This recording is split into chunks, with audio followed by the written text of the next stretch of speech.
When you are walking around downtown Morgantown, you tend to stick to High Street, for the most part. Even when you are on University Avenue, Vongsan Asian Market does not jump out at you. The first few times I was there, I didn't even notice this big yellow sign. The storefront looks sort of abandoned, for rent maybe. You walk past the empty-looking storefront.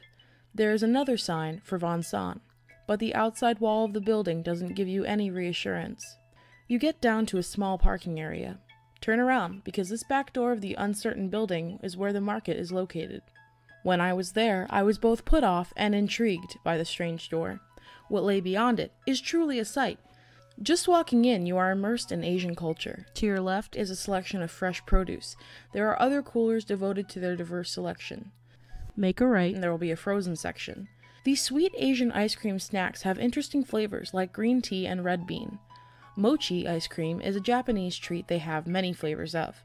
I had the pleasure of experiencing its interesting texture recently.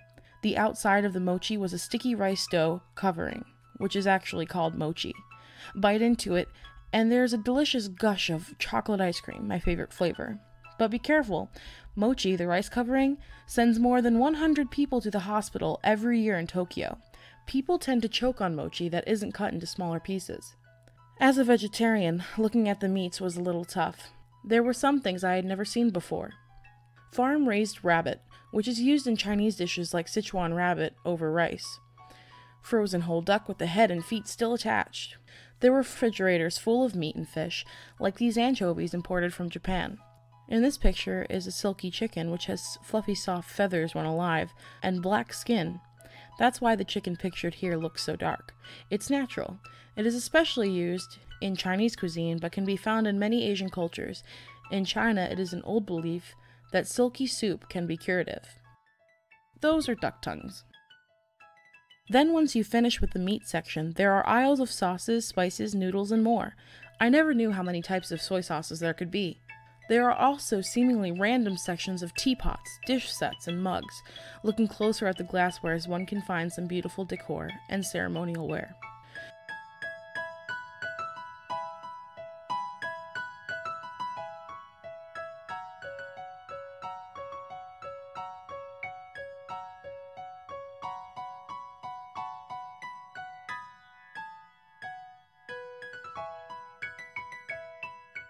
For college students like me, who often need a quick cheap meal, there is a whole area here full of ramen.